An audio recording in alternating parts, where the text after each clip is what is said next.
Cafe aficionados, cookbook connoisseurs. Welcome today to Cook Station at Home.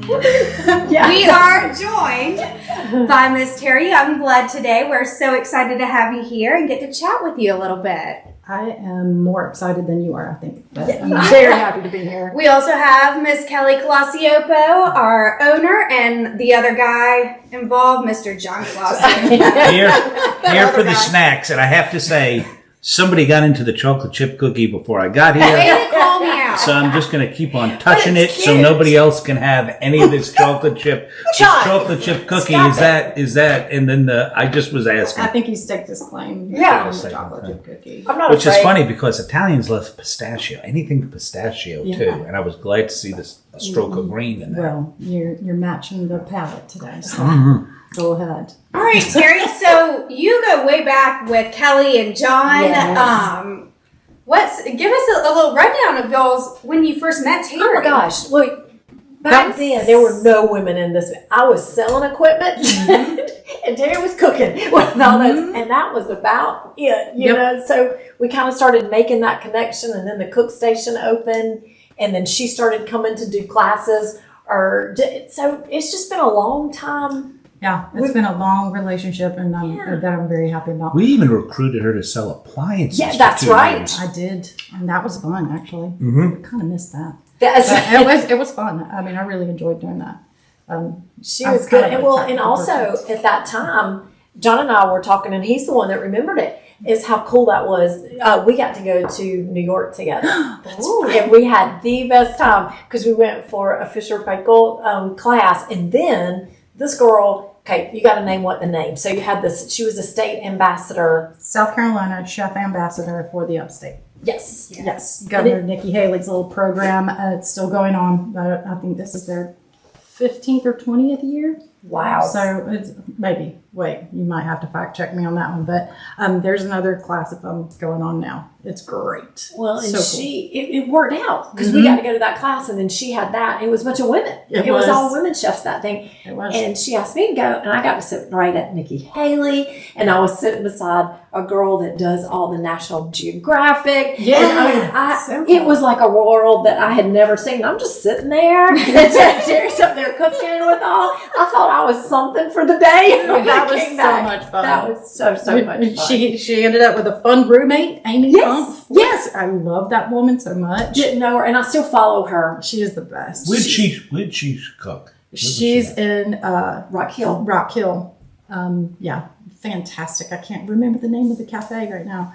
But it's like, I have not been there, and so I'm still cool. dying to go. I know. It's meat and three, all kind of stuff, isn't it? She's got some pretty cool stuff. She does that. She has two places, or she had two places that, and just good Southern clean food is what she does, and she's just really super cool. And a mom, and a chef, and I just love her. It's so fun. Well, so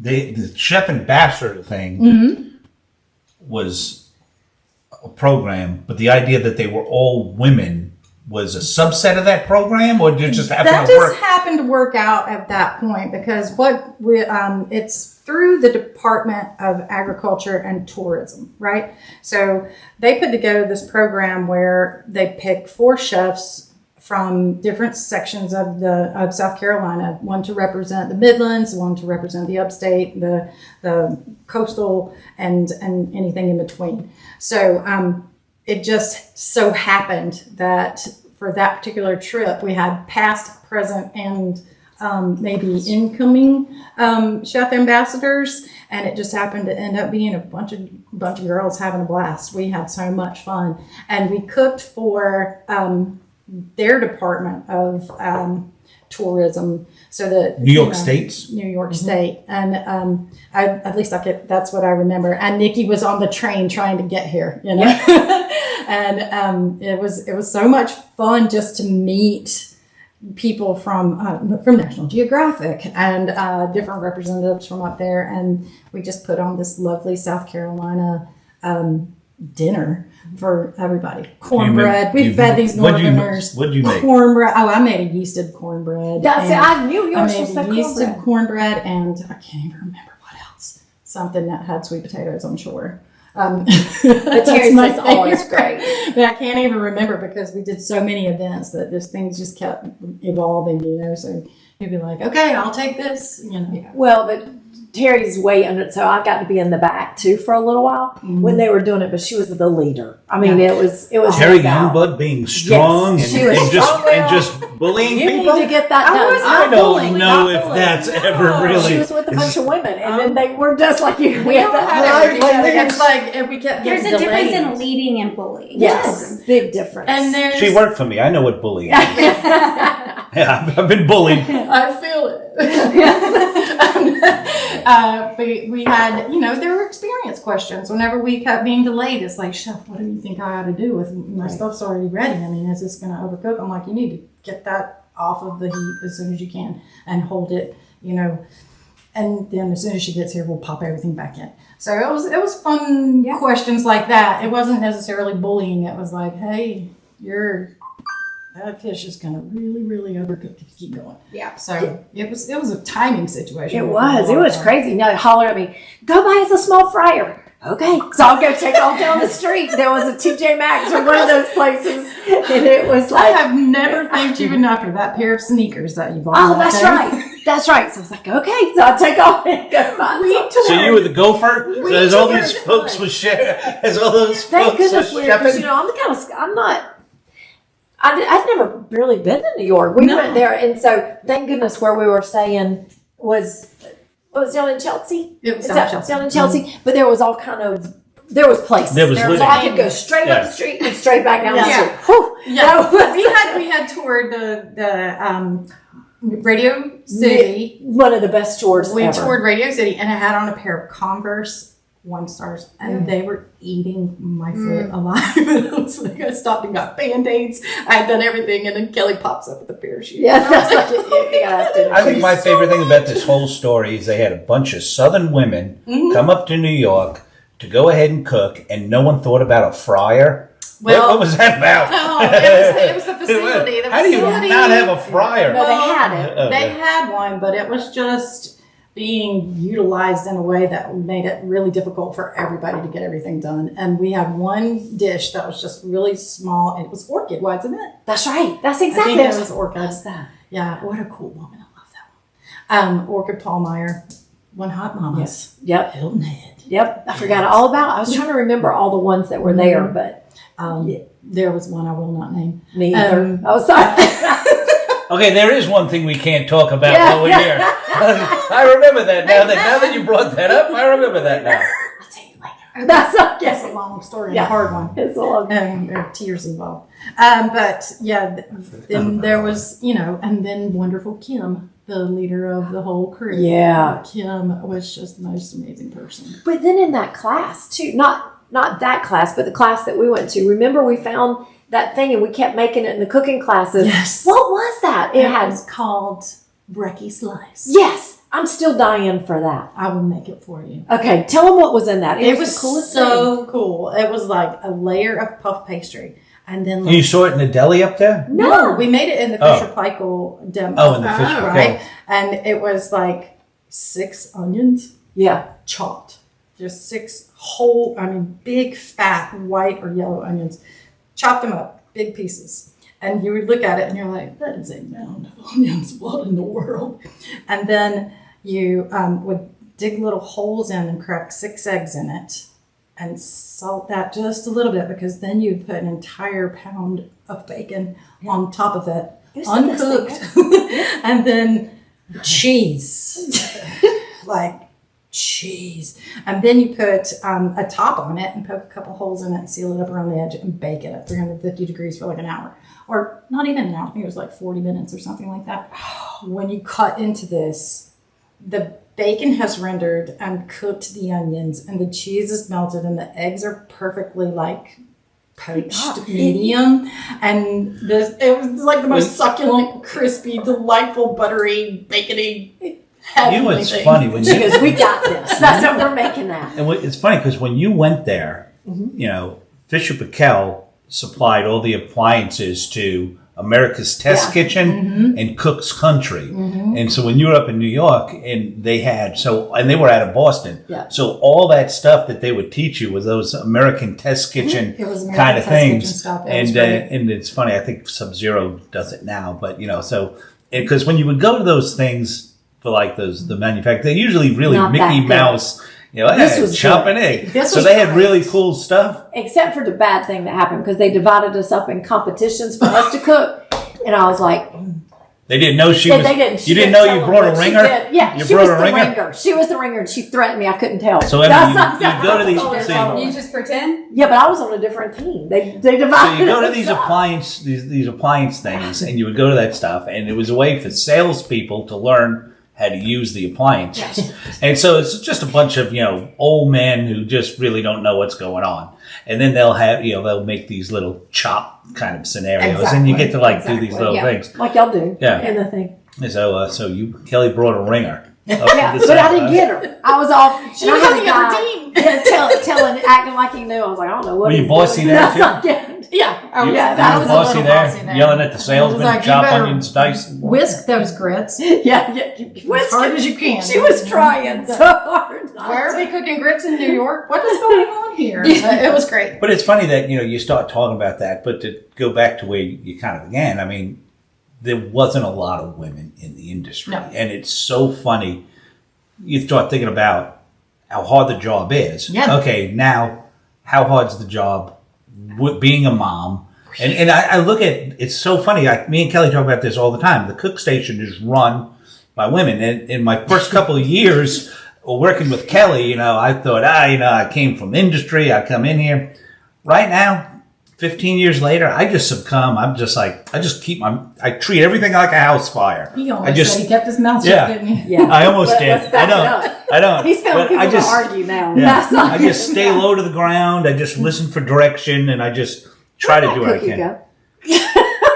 I don't know. Somebody ate it. It disappeared. But it's funny how seamlessly, how strong, you see it now. But the industry didn't see it then. Even in appliance sales, Valerie, there's so much, and I was telling her, I'm like, you're so much better at this than me. But I think it's because they're well organized, they work better in teams and do that. But you didn't have any of that back then, did you? No. What was it like working in a kitchen back then? Was you and who else? Myself, Amy Malik was a pastry chef as well, and I think that's how I got in. Pretty much was because I decided to go pastry kind of.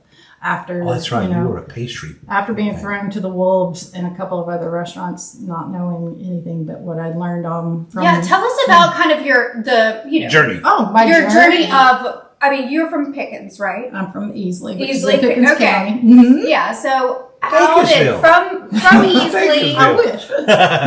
How did Teryi How did I become? Oh, yeah. One of Greenville's the goddess most that you loved are. chefs, and not just female chefs. Oh, yeah. Everyone adores my friend Ashley Loggins, rest her little soul. She's no longer with us, but I was working as a pharmacy tech at CVS and had been for quite a few years, and I was becoming really sick not from the sick people, but from big pharma. The people who walk in with the cool pen and give you the cool pen, and then you get to prescribe these things. I'm like, why are you talking to us? We don't prescribe it. Yeah. We just fill it.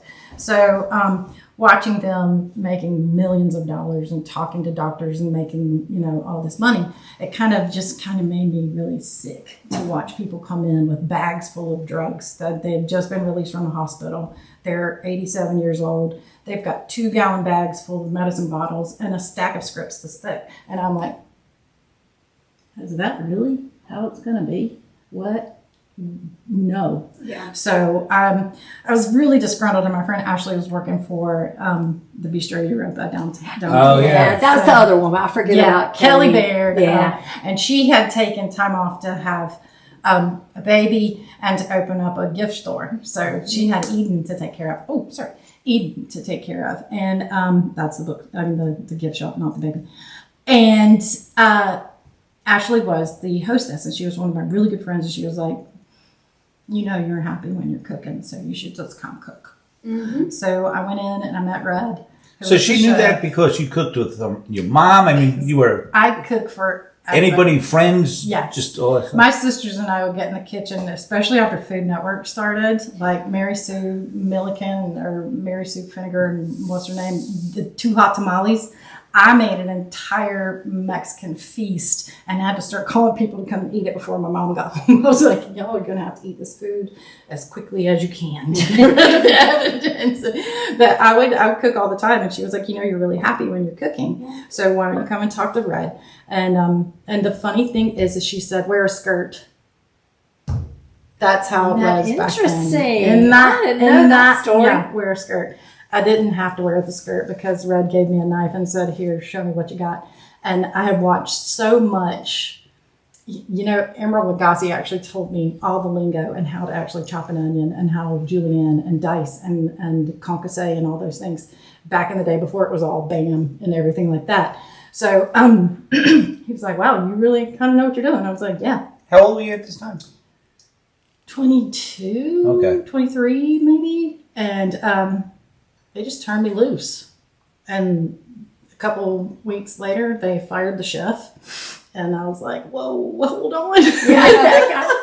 and the Andrew, bless his heart, was doing the ordering. So I walk in one morning and there's an entire fish on the table. And I'm like, I can do brim and catfish, but that didn't weigh like 60 pounds. I was like, what the heck am I supposed to do with that? He was like, run next door and ask your friend Ben to come over and help you.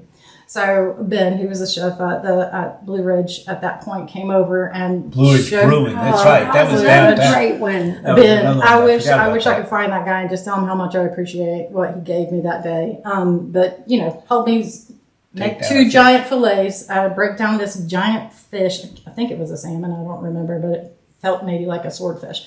So it still had bits and pieces that I did not really understand. So we gutted this thing and put it all out there, and I had some lovely little fillets and steaks for dinner. And I just continued that way, being thrown to the wolves and just trying. I wasn't even a saute cook before this, so I was basically just... That is thrown to the wolves just right prepping and doing it, and man, I remember one night Chris Porter asked me to Pittsburgh a steak for a guy. And I'm like, Pittsburgh? Do you understand that we have filet medallions? They're not even that thick. And he wants me to sear one with peppercorns on it. And I'm like, that's not going to make any sense. So Chris went back to the table, already got the pan on. And Chris comes back and he's like, never mind. He said, he changed his mind. I was like, God. So I grabbed the pan. And I didn't have a towel in my hand. I was like, oh my gosh. So I threw it. That's not 7 o'clock in the first start of the day. Middle of service. I throw it into the thing. And my partner... I can't remember her name right now, but she called the ex-chef and she was like, get in here, she's going to lose it. So he took me out back and took me up to the top of the parking garage and was like, you got this. He was like, you got passion and you've got know-how and you've got determination. So don't quit. Oh. And I said, okay. Yeah, that's like, I can do it. I mean, he just hugged me up and said, come on, let's go. You can do this. And I was like, thanks. And he was, I think he ended up being the chef at Sassafras at some point, and I ended up working with his sister in the pharmacy part-time. It was really cool. I was like, wow, what a full circle kind of weirdness was that. And but he was just a really cool dude and talked me into going back in there and finishing the night, and went home, bandaged up my hand, and came back the next morning ready to go. At 22, I was like, okay, here we go. But that was how I got into cooking in Greenville, and it just kind of was in my soul, I think. I don't think that I was ever meant to do anything else, really. Yeah. Even though counting pills was kind of fun. Data entry was really quick, and I was really good at that. But it just wasn't fulfilling, It didn't make me feel good. But cooking is there. It's so funny because so like I was talking to Craig Kuhns, I know that's your partner in crime. That's my bud. I love that guy. And because you were with him at Lazy Soby's. Goat. We were together at Soby's. Mm-hmm. Is that where y'all met, or did y'all know each other in high school like that? No, I did not know him because I went to Wren and he went to Easley. Right. Oh, okay. So I had moved like 1 mile over the city limit and couldn't go to Easley schools any longer. So I had to go to Anderson County School. And Craig and I met when he came back from Charleston. after going to school down there and cooking at, where did he? He was cooking down there. He came up from Charleston and moved back to Easley, and I met him at Soby's, and then he went to Devereaux's and then to the Lazy Goat after the nosedive. That's So, right. he worked at all of Table 301 restaurants because he was one of those people you could just plug in anywhere and the guy would excel. And I was telling him one day, because we had this conversation about, can you make a salesman? Can you make a thing? And so I was asking him, I'm like, can you make a chef? He goes, you can't. He says, you can teach somebody how to cook, and you can do all that stuff. But the day-to-day, working on the line, he goes, that person has to either, they got to buy into it or they don't buy into it. And he goes, because it kind of reminded me a lot about like being in the Marines. It's either total boredom or total just shit to the wall kind of thing. And he says, and if that person can't handle that, they can cook, they can make the best whatever. If they can't handle that, they can't do this job. Right. And is that the thing that attracted you? That kind of, I don't know. It's the fast pace, I think, because I have severe ADHD. So it's all which nothing. Because there's no organization unless I'm frantic and I'm getting it done. That taught me, like preparation, your mise en place, and getting all your things together. So that was a place where I excelled under pressure, and it was it's a very, like I said, high pressure, but the result of that, and whenever you're sitting back going, man, that was an awesome service, I always wanted to do a calendar of chefs after like their best service. Like, what does that feel like to you? And mine is like knife in hand, cigarette, and a glass of bourbon, just like. That was the other thing Craig was saying. He goes, my shirt unbuttoned, sitting on the side of a bed. Just covered in just still smells like garlic. And that's what Craig was saying. He goes, the coolest part about it is it has a beginning and an end. And he goes, for his ADD mind, he goes, it has ends to complete. And then I can calm down, and then it starts all over again. Nothing carries from here to there. He goes, it's shift to shift. Tomorrow's a different day. Tomorrow's a different, or same crew, different day, whatever. And then everybody has the same issues. It's kind of fun. And watching my cooks, I realized that it's hard. If you don't have a good, strong personality, addiction is really bad. There's a lot of people who can't go to sleep after they leave work and have to stay up half the night, and then they don't go to work until 12 o'clock, so they sleep until 11:45. So it's like you almost lose yourself while you're finding yourself. And sometimes that self should not, you find the wrong part of yourself, and it's a journey. It's quite the journey. But there's so much gratification. Making people happy and feeding their souls. It's like, you just feel vibrating. You just feel like you're on a buzz. So how do you think that ties back to just women in the industry? Oh, wow. Do you think that ties back to women in the industry because they can bounce back? I mean, from crap like that, where guys end up going down this rabbit hole. I like to say, we have a portal that brings souls into the universe. Yes. Right? So if if you can't bring a soul into the universe and bounce back, then I'm sorry, but most women can and do and bounce back from it and continue on raising kids, doing the work, feeding people, going above and beyond, and trying to catch a career in the meantime. And it's like, let's see you do it, John. Yeah. I like that. Yeah, that's a perfect. And and that just goes back to watching you like all these years. Yeah. Cooking classes at the old cook station, up on that stage. Here comes her sweet daughter, which I've been lucky because my daughter's the same age she is. So we kind of they had so much fun. She would have her in there, but not only would she have her in there, she would be teaching her the whole time. But I saw that with you. Yeah. Saw it with Cynthia. Yeah. Saw it with Craig. Eve. I watch Craig now. Oh, Craig's daughter. Watching Kat. I love that Kat girl. is the bee's knees. Yeah, we're so lucky to have Kat helping us now in a few different areas, and it's incredible. So my daughter was going to Anderson University, and she had dyslexia and was in educational support. They say, okay, you got to pick a major. She goes, I want to give back. I want to be a teacher. Now, my brother, who 30 years being a teacher, was like, oh, don't let her do it. Don't let her do it. So when Kat comes to you and goes, I'm getting ready to go in the kitchen. Are you like, I mean, where are you on that stand? I mean, like if someone came to you and said, on that one, if you, I mean, that's where the teacher at the Career Center in Erie used to bring me in her class every year. And she'd go, all right, Chef, give them the straight talk. And my straight talk was, okay, if you think you're going to graduate from culinary school and be on television, forget it. If you think that you're going to graduate from culinary school knowing everything and you're going to open up a restaurant and just be successful, forget it. If you don't like heat, absolutely forget it. If you like your family and you want to see them on Christmas, Easter, and Mother's Day, probably you shouldn't do this, because you're not. You're going to be the one that's cooking for the party that everybody else is at, the Sunday brunch. The cursed Sunday brunch. Brunched in the face. So I would give them that talk, and because you don't know everything and you cannot look at yourself and say, I'm going to be on TV, and it's like, that's a big dream and anybody can do anything they put their mind to, but you got to put in the time. Yes. You have got to put in the work, the time, and get the experiences, because you can't be, you can't know who you are as a cook until you've worked under at least 5 different cooks and 5 different styles or 5 different people who have given you their information, right?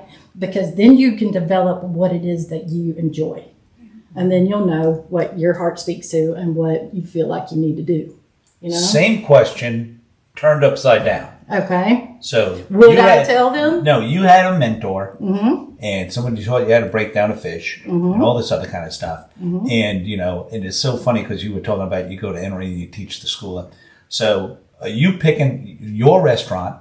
Are you picking the guy that came out of culinary school or the person that came up to school of hard knocks like you did? Actually, both. Really? It is your opportunity to mold these people. If they've put in the time to go to school and to experience that. I took 6 graduates or soon to be graduates from the Greenville Tech Culinary Program. Drew Erickson. I was about to say. And if anyone who doesn't know who Drew is the cook, the French Laundry cookbooks over there. Drew Erickson had come to me when he was 16 years old with a passion for cooking and done a chef for a day at Soby's. And Chef put him with me. He was like, make banana cream pies. I was like, you just don't want to do it. But he ended up being Cookie McCooks a lot. And that was his name on his paycheck that he got the first time. And somebody had to change that for him. But he just became even more passionate as it went along. Yeah. Right. Ended up at the French Laundry, came back and opened camp. And then, but the pressure of it, I'm telling you. So, he is one of my favorites, and I've like 3 other guys that came, and one young lady that came out of, or 2. I had 3 young ladies that came out of 2 different cooking schools, and one is still a chef, and one is actually, I don't know what she's doing, but I knew immediately that she was not going to survive. You know? I was like, okay, that's my one. Bye, sweetheart. You can tell, who's going to survive and who's not. And then you've got the other cook or a couple of cooks who come along or were inherited from other restaurants downtown. They're like, hey, Chef, I heard you were doing this and I really want to work with you and things like that. And you get those guys and they are actually your partner teachers because they have more experience than the culinary graduates or the culinary kids. And it's fun watching the culinary kids go, that's not how I thought that was going to work. And it's like, I know. Yeah. The real world's really hard. Yeah. Well, I mean, it's so different with that. Kids come out of school thinking, and I'm going to use the example, Emmie's husband's been kind enough to let my daughter internship with him. But the one thing she says, and she is obsessed with learning from him, but she goes, I have not learned any of this.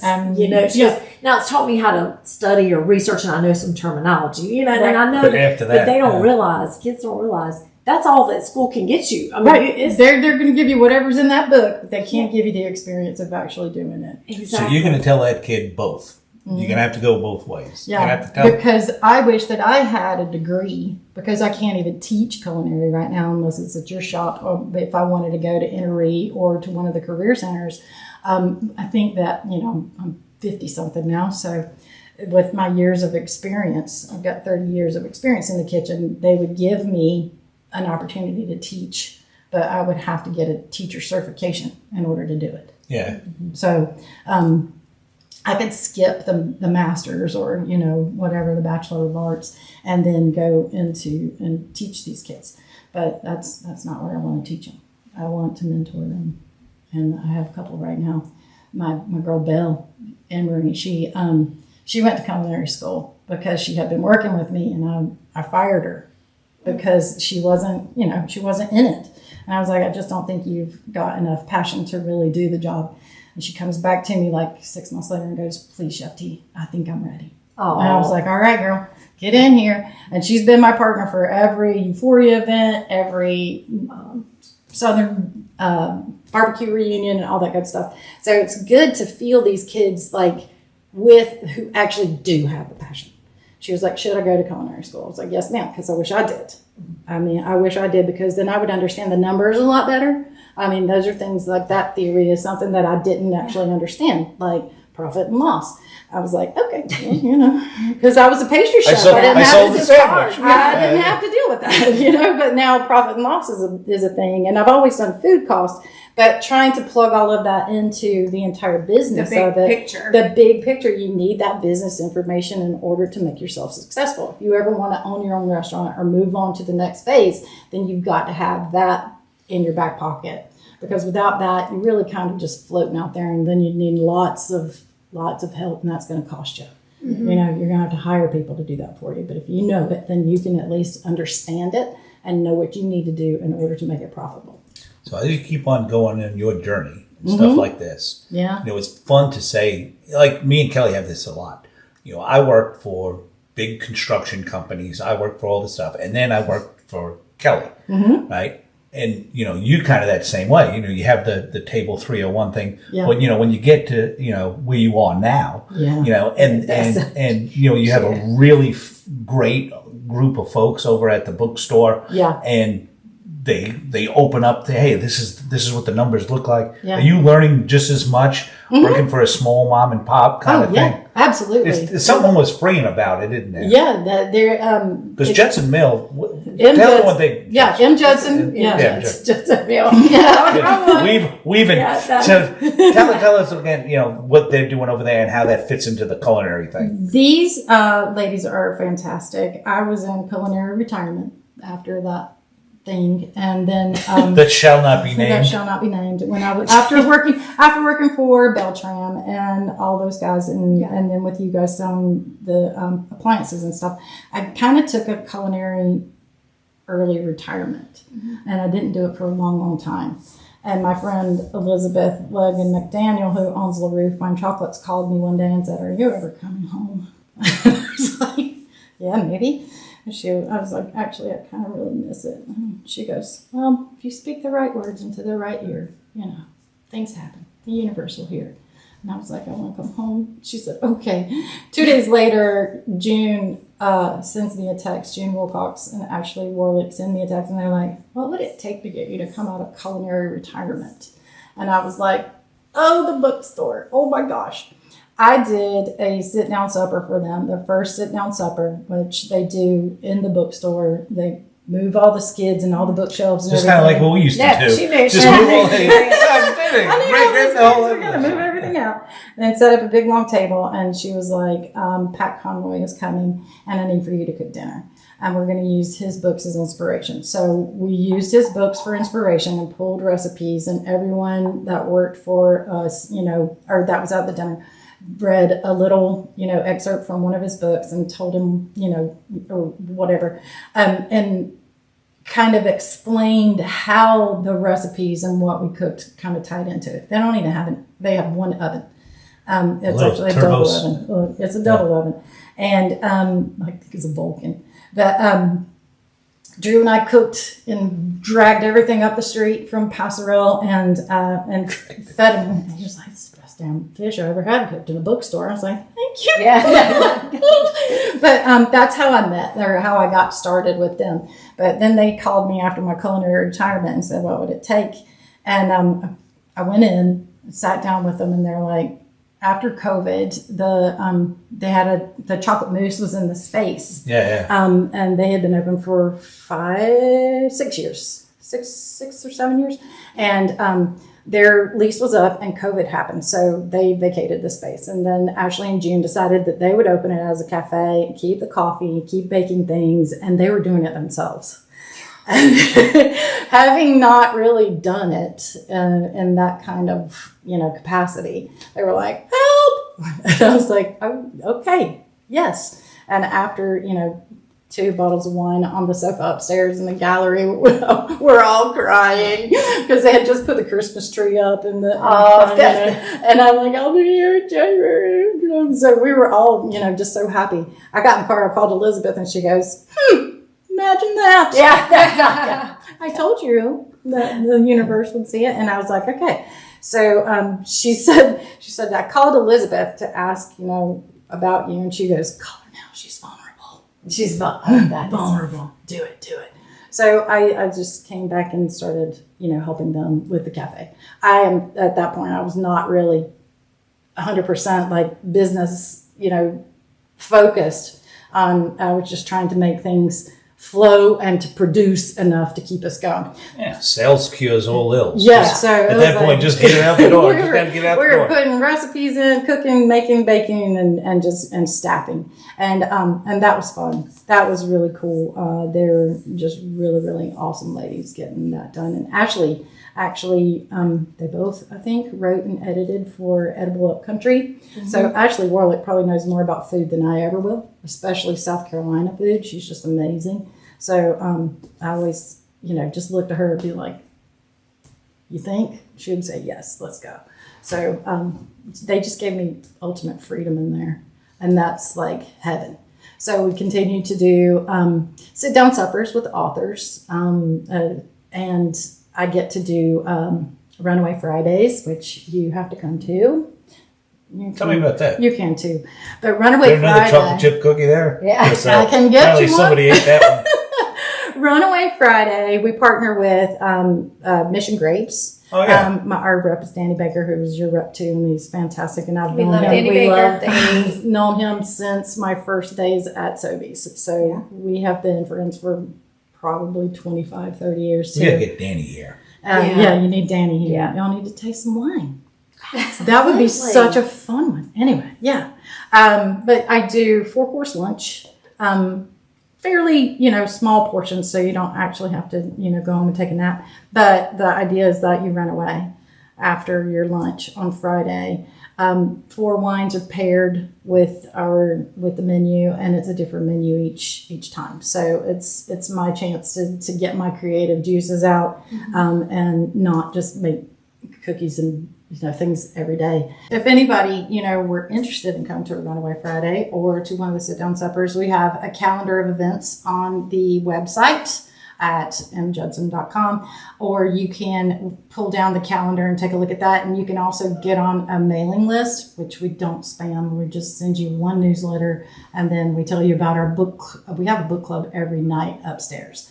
We have a wonderful space called the Gallery up on the 4th floor, and we have a book club every single night. Really? And and we used to have something fun called Silent Reading Party on Sunday afternoons at 3:00. They're like once a month or whatever. People just come, pay $5 to get a beer or a glass of wine, sit in a silent room and read for an hour and a half. And it was like, everybody was just like, yes. But so all of the events are on that calendar, and if you get the mailing list, then you'll get the release dates for the Runaways and the sit-down suppers early, because they sell out so fast. And how many people can fit in each seating? Usually our Runaway Fridays are 24, so Okay. that That's ticket a good goes number. quick. But we're doing 2 a a lot, month now. actually. It is. We're doing Great. 2 a month now, especially out of the double oven. It's Yeah. not very easy, but we'll do 2 of those a month, and then I sit down supper usually quarterly. Okay. But the author's really cool usually, and I'll take whatever book they're releasing and try to write a menu inspired by either settings or a character, or there's a goat in one, you're getting goat cheese, things like that. So it's like sometimes it's loosely related, sometimes it's directly related to the place. So cooking in a bookstore, though. Yeah. I mean, this is like a different concept. Yeah. How has it changed, how's the environment changed your ideas around hospitality and cooking and like a daily service, that kind of thing? It's a lot different because it's not your typical restaurant where you have a lunch and a dinner situation. So I actually get to cook because nobody realizes that once you become the chef, you don't really cook that often. You just kind of direct. Yeah. And you say, this is the recipe I want you to use, and this is, you do the ordering. And you do the payroll and you do all the logistical things. And it's kind of not much fun anymore. You're like, wow, that's kind of hard. Preach. Yeah. Know the feeling. It's like you don't get to, you write your menus and you create your stuff. But to get to actually cook, it feels great. Mm-hmm. It is so different. And like I said, I have a couple of little, my little proteges, I suppose, that I get to bring in every once in a while to just help me, prep the thing. But I'm doing most of it by myself, and it just feels really, really good. Mm-hmm. It feels amazing to cook in a bookstore. Yeah. Being surrounded by knowledge. Yes. And by ideas and by like-minded people, mostly women. We have guys that work there, trust me. And just being, surrounded by just this awesome feeling of community and like moving forward. It just feels like we're always doing something creative or expressive and just moving on to something bigger. And we had a moratorium on good ideas for a little while there because we couldn't finish executing. It was like, stop until we get these done. Yeah. So, but we, there's wine. There's everything you like. Snacks. But I mean, in talking about the bookstore, we have to bring up the fact that you have your new cookbook. I do. I guess it's not super new anymore. When did it come out? Last November. Okay. Yeah. It was so it is beautiful. The O'Neill's, which has been a customer of ours, Richard, like together, like way back. They still come to see her. They come to see me. Like we all, and they came in and goes, Terry's cookbook's coming out. And I went, what the hell? That's not. She goes, guess what's in it? She goes, the hot chocolate mix. And I was like, so I told John that next Sunday in the middle of Christmas season, I was like, we gotta go. Come on. And I was so proud because they were stacked up like this. Mm-hmm. And so we went straight in and bought a whole bunch of them and gave them as Christmas gifts and brought them in. But it was so funny when they came in. They were proud. We were proud. And then we went to find. We all were. This came about and kind of let me just tell you what's happening at home. So my son was diagnosed with ASD, or on the spectrum. So we had to reconfigure like my work so that we could get the therapies and everything in place so that he could be successful in school. So I ended up having to step way back. So I told June one night in the lobby of the Weston Poinsett with bourbon, I don't want to lose this job. I love it so much. And she was like, I don't want you to go. And I was like, okay, because we talked about this might not be the right time. She was like, I'll figure this out. She comes to me 2 days later and she says, so you can work nights and do your prep and things like that. We're still going to do our runaways or whatnot, but we're going to write that cookbook. And that's what kept me going during the first hard part of that transition and kept everything relevant and fun. And we did this in a pretty short period of time. But, I mean, this is how amazing these people are. Ashley edited and she and Beth helped to write. I wrote the stories and they just, helped me put it into good words. Jen actually made herself a publisher. She started a publishing company. And one of my baristas did all of the photography. She is a marketing student at Clemson now. And my friend Beth helped to set up all the tablescapes. She and Ashley are the most amazing tablescape creators. If you've ever wanted something to look fantastic and glamorous and or just home and fun, they are just incredible. So every single person that worked for us had a hand in this, and that's not my cookbook, that's ours. It is just amazing how that thing came together and how beautiful these people are just supporting me. I just want and I'm going to say, on selfish parts for me, Lona, I found the Cook Station's name in there. I said, I read every bit. I said, I know it's in here. She did. It was perfect. It's in there. Talking about standing on the stage like it's somebody getting in the Cook Station. I was like, yes, that's all I needed to see. Yeah. That's all I needed. What a neat testament to you, too, I know you from Craig and from the Cook Station and that world, but truly have never heard like a negative or even slightly bad. It's just like you bring up Terry's name and everyone's glowing with how much love, but it just shows how much, these people were like, hey, we're gonna figure something out. And Emmie, you, as well as I know, and Terry knows I'm not lying either. We've got a son that's on the spectrum, so we would talk about it growing up, but we did it together. Terry's had to do this alone. So not only she's raised a beautiful daughter, that's what I've known better because she was around more. Yeah. Then a son when she has taken on the world. I mean, what she's done was way over what we did together. A single mom with a career, writing a book, having to deal with all that stuff. And with kids dealing with the school district, you might as well that's. Don't even get me started. I don't know. I don't really want to talk about that one. Well, I mean, I will. You just probably don't want to hear it. I don't think we can bleep out that many curse words. Exactly. It's like that. It's like just not set up for our kids. No. It's not set up for. And I believe that this spectral disorder is actually evolution of this brain that is able to do so much more. Yes. So much more. He can receive more megabytes of information in 5 minutes and retain it than I could in 2 years of college. Oh, yeah. You know what I mean? And he is still doing 2 other things while he's doing it. And I'm like, does he even hear what I just said? But he heard you, he put it in the thing, and it's never going to be forgotten. No, whatever it is. So, and the bad part is sometimes it's not forgotten. Never forgotten. That's exactly. It's never forgotten. So I mean, the handling of emotional situations. That's the part that they've deleted in order to have enough RAM to hold all this information. So it's like, wow, this to me just seems like these kids need a better way of. Because they're capable. Oh yeah. And it's so weird. You were talking about, we started off about you don't make a chef. They have to kind of have this thing.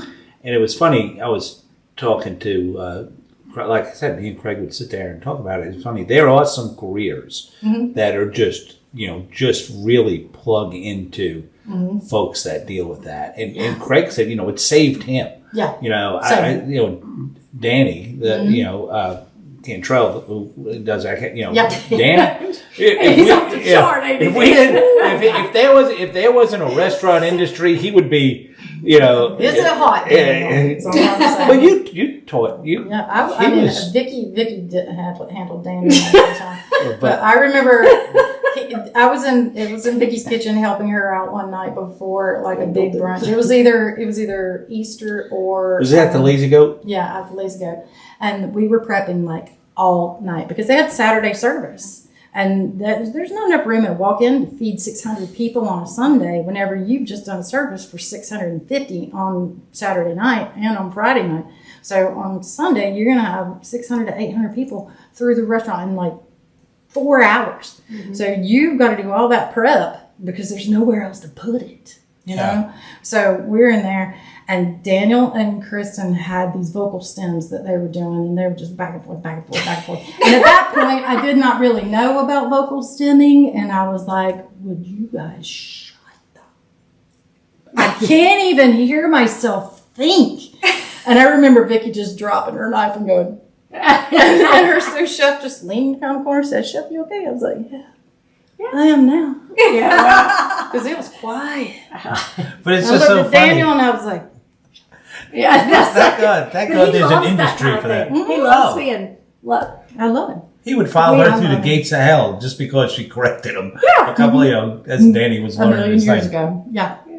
But it is neat though, and me and Kelly talk about this too. Retail's one of those industries. There's a specific start and a specific stop, and kids can, and you can teach them these kind of things. Yes. Well, at the lower level, not in your, not at your level, but but we watched this thing too. This guy had a what's it, a car wash? Yeah. Had a car wash, and he said something that really kind of just clicked with me. He goes, employers overlook these people, and he had a brother, and he was determined. And he said, man, but if you can just slow down and say, okay, how can I work my thing around them? It would go. And then they, after that, they interviewed this. He was a judge. He was a circuit court judge, and he said, I got 3 kids that sit there, my paperwork. He says, once you understand how the work. He might not be on time, but I know he's going to be there. And this is kind of it. So there is so much. I have an engineer in here. There's just got to find out how to get him out. It's just trying to figure out how to get him through the schooling. Because the from here to here doesn't work this way. Right. It works this way. Yeah. It works this way, and it works this way.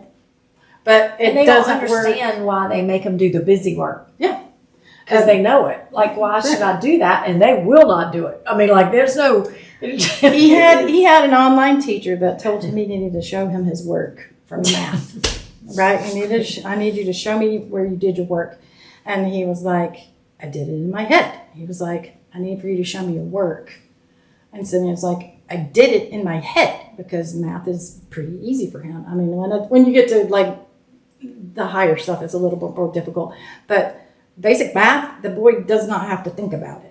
And he finally drew a stick figure and drew a computer screen on his forehead with like zigzags and wrote, this is where I did my work, and held it up to the screen. And the teacher was like, okay. Yes, okay.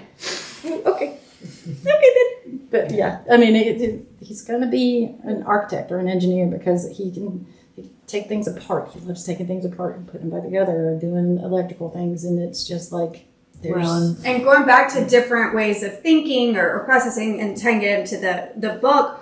What was the biggest surprise of what's something that you learned from, like, you've led a kitchen, you've done that, writing a book to leading a kitchen, what was the biggest surprise? The biggest surprise, I think, was more about what I had to say. Okay. The story. I was like, I don't know what to say about that. Did it bring up some old, it did. tying in family memories? Was it a lot? I mean, some of that was probably hard. Yeah, there was a lot to work through, and some of it was painful. Like some of the stuff from past kitchens, and trying to put that on paper was really difficult. But realizing that I had a lot more to say than I thought I did, I was like, there's a good story behind that. And I thought, it was going to be a book of recipes, and then it ends up being a story as well. And that's the biggest thing about the bookstore, is that everything tells a story.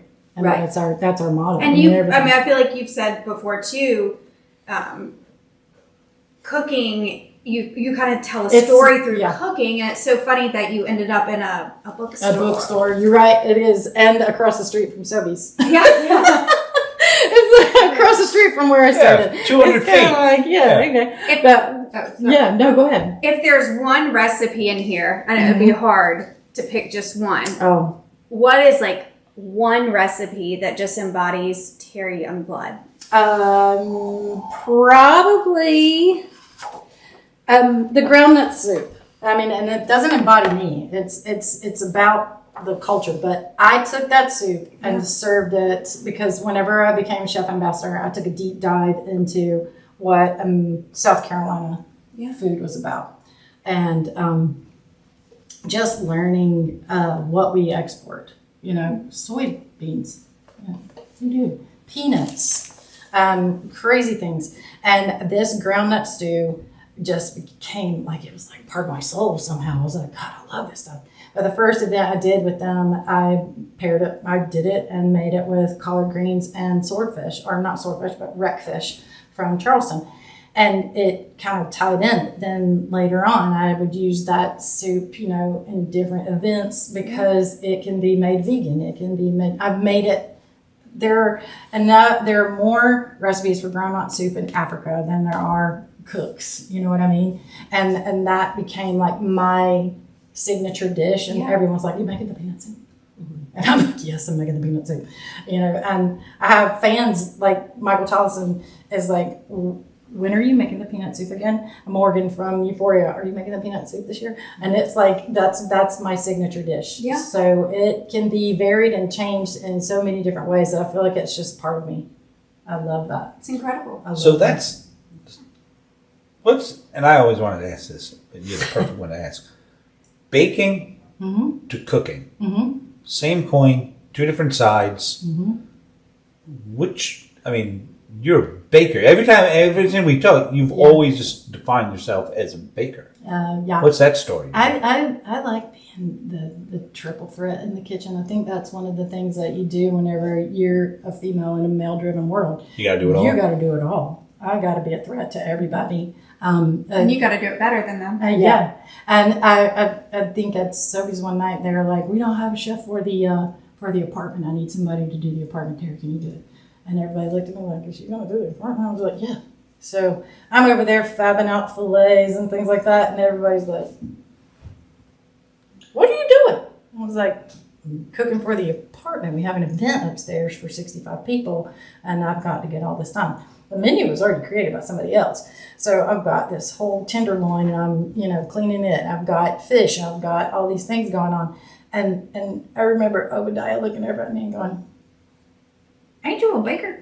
I'm like, "Yeah, but I also can do this." And he goes, "Man, that's kind of scary." And I was like, "Yeah, it is, because I can do your job too." Yes. And I was like, "Oh, okay." So it was like, it just makes you more valuable, I think, as a chef to be able to do both of those things, because a lot of people are scared of baking because it's chemistry or science. Exactly. And I'm like, "No, it's not. It's just magic. You got to know where to bend the rules." Yes. That was my favorite part of being a pastry chef, was that I didn't become a pastry chef through training. I became a pastry chef through experimentation. And I didn't know there was a box. So there was no box that I had to fit in. So whenever someone goes, "You can't do that." And I'm like, "Who said?" "Well, you can't put eggs and acid together. It's not going to work." And I'm like, Well, it just did. It will, if you do it the right way. And so, with a little intuition and a little bit of what I like to call kitchen magic, you can make it work. You just have to know where to bend those rolls and where that chemistry is going to go wrong or right, and how far you can push those limitations in order to mount that amount of butter into that banana bread that you don't want to eat. And I'm sorry I said it. I'm sorry I said it, but I personally think everybody, you have something good, you don't need to throw chocolate chips into it. You need to throw chocolate chips into everything. Do you know who your wife is? Throw into everything. Yeah. Yes. With full chocolate chips and everything. You have to do the right amount. It has to be perfect. Amen. It has to be. Yes, thank you. Greg's our Peanut gallery sweet. finally says something. Yes. Chocolate and everything. Me too.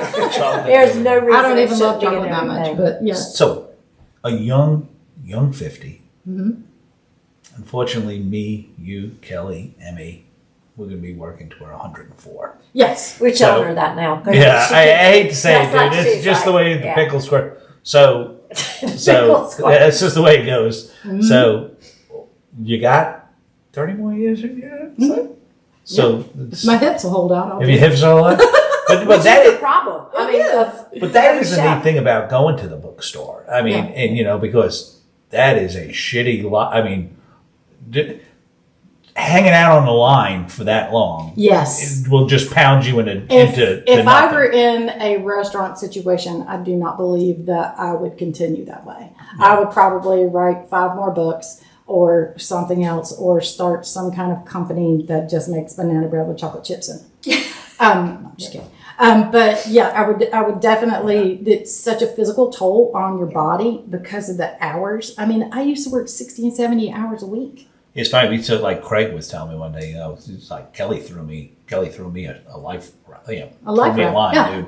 Mm-hmm. And I'm sure the folks there did the same thing to you. I mean, how lucky! I love that we're all local, and I love that we are so you included. We are so South Carolina people. Yes. I mean, we are all there. Yeah. We're South Carolina. Yep. I just love that about all of us. And that we can all come together because my whole world's been selling restaurant supply, which gave me the opportunity to do that, and then somehow doing the cook station, which I just evolved, which everybody knows. Yep. But I've had the opportunity to meet everybody. But I'm just so glad everybody's. I love our culinary community, and just our other everybody. Our community is beautiful. I mean, it's. What do you think has been the biggest change that you've seen over the past 5-10 years in the culinary community in Greenville? Ooh, I do believe that most of it happened after COVID. Okay. I think it was the realization that these people actually, Gotta live. gotta live. Gotta make a living. And everybody had a break, and they were kind of like, hell, there's life out here. Yeah. I probably should do that, and it was a demand to every restaurateur to wake up and realize that we've got to support these people in a better way, and like the mental health of these people has to be supported because it's terrible on them. Doctors and nurses, the same kind of pressurized All or long nothing. hour The situation. tickets are running in. You're either in there or you're not. And it's like, whenever the tickets are running, like brunch. Whenever brunch starts kicking in and everybody's hungover because they couldn't go to sleep last night or whatever they did on Friday, Saturday night to go and have a good time. And then when they had 600 people to feed for brunch on Sunday, whatever it was, whenever those tickets start running in, there's something that happens internally to us. It just says, all right, showtime, bitches, let's go, and we just start getting ready for it. But when the tickets just started like landed on the floor, there's the occasional panic attack. But you just gotta look at each other, boost each other up, and say, man, I got your back. Emmie has a good question. I mean, it's funny, Greenville, back when you and Kelly, and it's a handful of people, everyone knew each other. Man, it's huge. Now that's huge. And it's funny, the idea of, a cooking store has a restaurant, a bookstore has there's food everywhere. Emmie was over at Greenville Tech with the advisory group over there.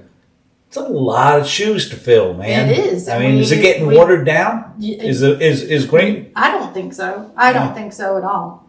I've been waiting for this shift to happen where that's one of the things I wanted to tell you, that I learned more teaching cooking classes for you than I would have normally, because I would force myself to learn everything that I was about to teach, whether it was about braising, frying, whatever. Yeah. I would do all of the extra research so that I knew the science behind it, so that I could explain it while I was there. Recipes are one thing, but technique is a completely different thing, and you have to teach that technique. If you teach a technique, people can cook anything. If you teach a recipe, they can make that thing.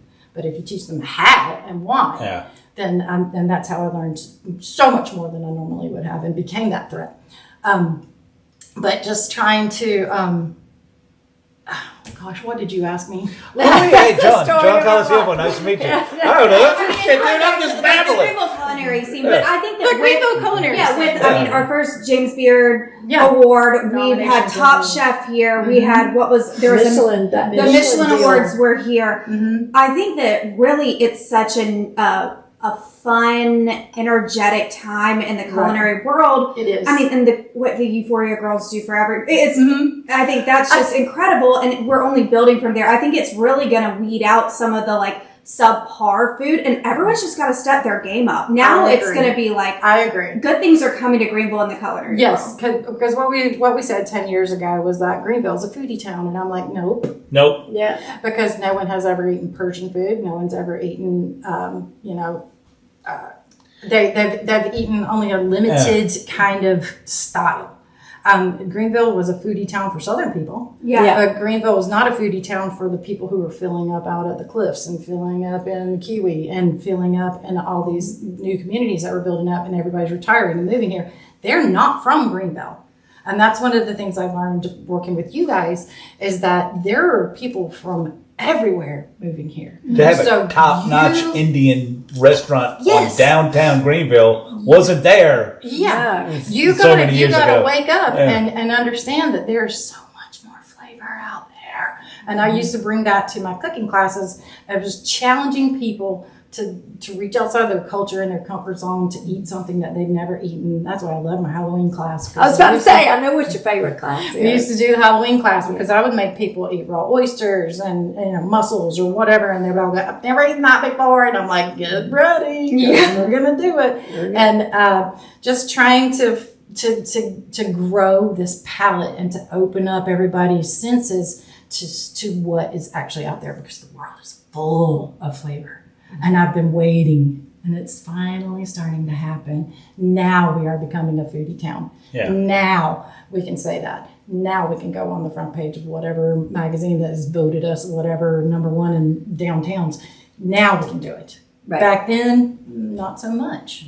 I think that a lot of people oversold it. And then whenever they got here, they were like, where is it? Yeah, where is it? You don't have well, you got to go to La Estrelita. It's over there in Berea. And they're like, what? you got to drive a little ways out. And I always wanted to do a little food tour of like our ethnic places. Like, man, I miss my people at the Vietnamese place that closed down on Wade Hampton Boulevard. I loved that place. And it's like there's no other pho that really compared to that one. But just getting people to expand their palates and to understand, what we are. It's a melting pot out there. Right. And it's supposed to be. Yeah. And I mean, well, Greenville wasn't. That grew up easily. We didn't have people. I know. We didn't have people from other places. I'm not, My favorite thank God for Michelin. So I moved down here. I'll never forget. So Kelly and I were with a group of people, and this was 87, 88, somewhere in there. Right? And we were going to Freedom Weekend Aloft when it was in Donaldson Center. Right? We'd all just that. So we're going to Freedom Weekend. I'm this Italian kid in the back of this car with 80 Catholic. We didn't know those people. Olive skin. I think I was still Italian with a weird name. They stopped. The only place they stopped at a Subway. Oh. And they said, we're going to get sandwiches to take into this Freedom Weekend Aloft. So everyone's ordering a sandwich. And I go, I'll have a meatball sandwich. Because and the whole thing, they have that shit here. Look, what are you going to? And the whole group still remembers that. Just looked at me like I had, and it used to crack me up because, I'd be sitting there and a good friend of mine, Mike Bell, I called me one day and he goes, what are you doing? And I was just at my house with my mom. I'm like, I'm eating a salami sandwich. And he just looked at me and goes, you know how utterly stupid that sounds to me?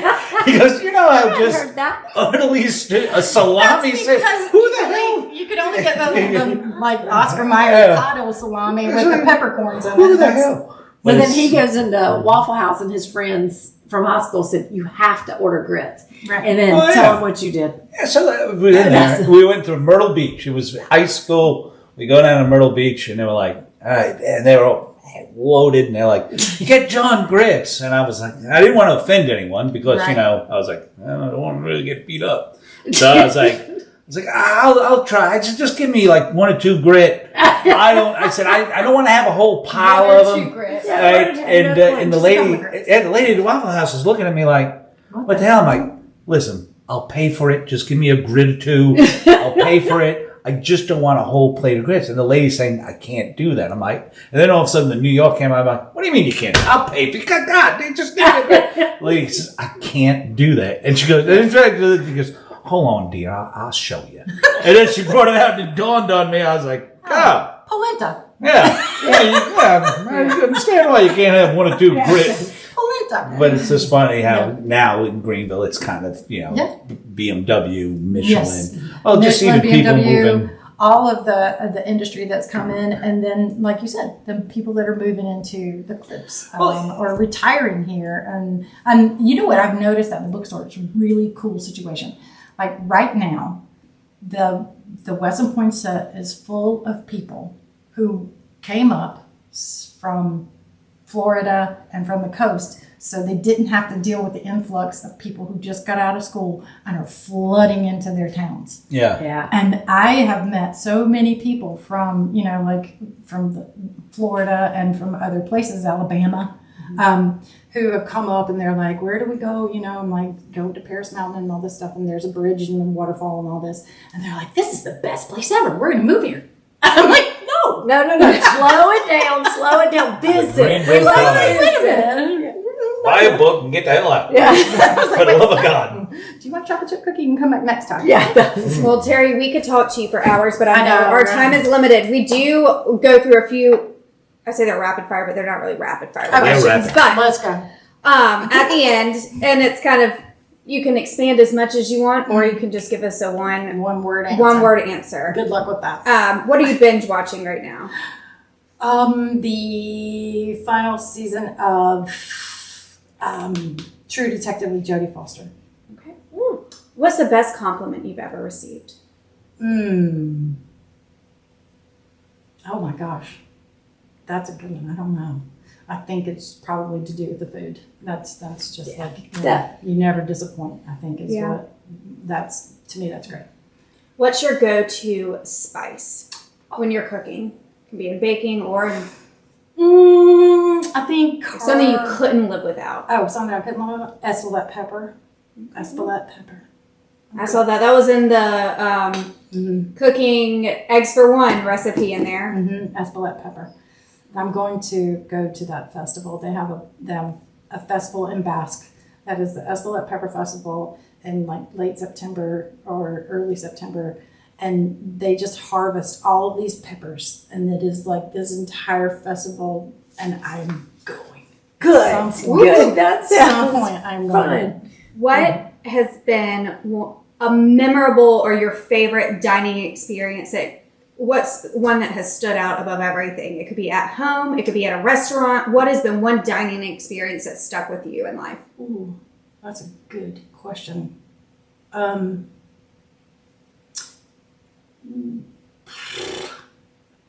are lots, but I think probably New York.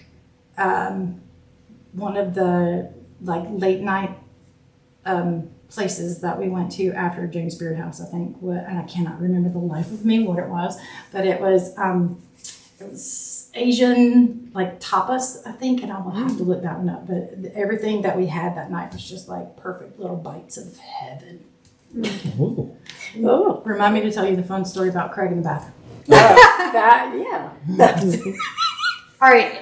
I know you've done a lot of other professions other than cooking, but at this point in your life, if you were forced to do something other than being an author or cooking, what would you be doing? I would be selling appliances with Kelly and John. good one. I would. Probably. Margaret. That was fun. What's your biggest pet peeve? My biggest pet peeve? People who don't actually hear whenever or listen while they're. Yeah. And don't ask for clarification. Do you have any phobias? Making somebody sick with my food. Yeah, It really freaks that me one out. would do it. It really freaks me out. I'm like, God, please don't let me make anybody sick with this. Whatever it is. I'm like, I want to make sure that everything is clean, done, and kept cold. Yeah. So that worried me for a long time. What was your favorite song to dance to in high school? Come on, Eileen. All right. I like it. That's my daughter's ringtone. Yeah, it's one of my sister's songs. That's our song. What's something that you wish you had the courage to do? Probably say no. That's a hard one. Oh my God, you and Kelly are the same. Say no more often. All right. Who would you like to have dinner with as a guest, living or dead? Who would you like to? That is a very difficult question. I've answered this no less than 65 times in different ways. Probably just my grandpa. Yeah. Aw. My papa. Yeah, I'd probably have him. All right. That's a good one. Yeah. Or Django Reinhardt, and that's really hard to explain. Sweet or savory? Oh, savory. I know. Which is funny because Actually, Greg, no. Actually, it's both because I am that weird person who likes sweet and savory at the same exact time, and I need. Chocolate covered pretzels. Yeah. Or a potato chip and a chocolate bar. No. I mean, or take a whole can of Pringles and pour chocolate in it and let it sit there and eat it. I put bacon on my peanut butter and jelly sandwich. Right. When I have grits, I need jelly toast. Whenever I have oatmeal, I need salty eggs, and it has to be maple and brown sugar all over it. But it's like there has to be this balance for me. I don't know. I don't want my sweet stuff to be too sweet, and I don't want my savory stuff to be like 100% salt. Yeah. I need for it to have a little bit of nuance. What is one item that's always in your refrigerator? Eggs. Eggs. Mm-hmm. All right. And what's the first meal you were really confident making for other people? Or first, doesn't have to be a whole meal, but first. Right. I think it was shepherd's pie. Oh yeah. When I was a kid, that was the one thing that I could knock out, and everybody was happy. I knew that it was going to be perfect. All right. And this is the final question. Mm-hmm. Give us your secret sauce. To life, to business. Ooh. What is your secret ingredient to it all? Moderation Okay. and balance. Nice. For really. Like you have got to create this balance of life and work. And then you also have to create a balance of moderation with all the fun things in life and all the hard things in life. If you don't moderate, you're going to go off the deep end on one side or the other. Mm-hmm. So it's like if you can go out there and have some fun, maybe not stay out till 4 a.m. Stay out till 12:30, 1 o'clock. Get the rest because you still got shit to do tomorrow.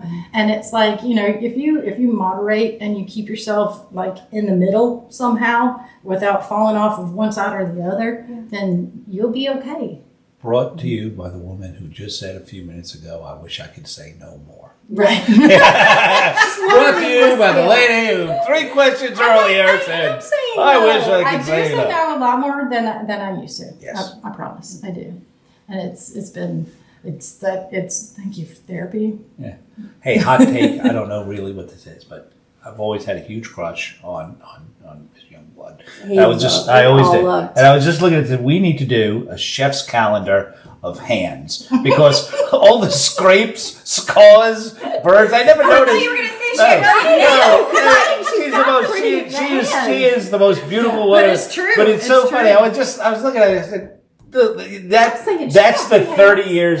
They have stories just right from the year forward. There are stories from the year down. I mean, and they're on the back of your arms too, because someone will open an oven while you're standing in a spot, and you'll turn around. And I guess I was always so just taken by you. I never really looked at your hands before. I'm like, I said, that was gotta look at all those 30 years of just hard work right there. Well, Terry, thank you so much for joining us today. I know you've got a long history with these crazy cats, but we want everyone to please go get your copy of Bookstore Kitchen.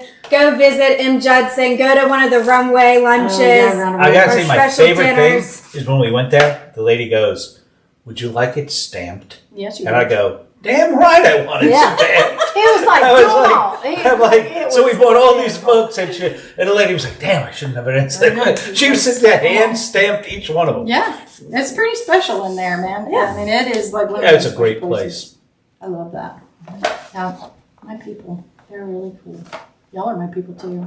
Yes. I was like, y'all are my first people, but this book was just like so much soul in that, and we all came together to do it, and it just makes me feel so happy. I don't think people realize how hard that is, because me and Greg were talking about doing a book, and Craig goes, "Screw that, we're doing a podcast." Because Craig, he's done like sing. I ain't doing that shit again. Screw that, we're doing a Well, it's a lot. I mean, I have talked to the Euphoria girls when they did their Euphoria cookbook. And I remember Alexandra being like, I was like, "Oh, are y'all doing another one next year?" And she's like, "Hell no, no, know. She's like, it'll be a long time before we do anything. She's like, it's a lot harder than you would think of just throwing some recipes, and you got to test them. You got to make sure that, all the sizes are right, everything. You should see the scrap pile. Oh, I mean, because they went to test like the caramel cake. I was going to put the caramel cake in there, and no one could make it.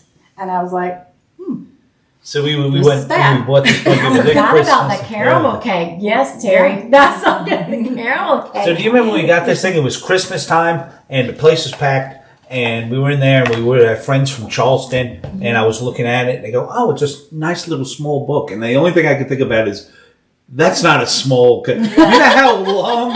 You know how hard? What the hell are you expecting? Yeah. I was like, I was thinking, there was a lot of crap in that book. I don't think I have one that big in me. I mean, it would take a lot to pull that back out.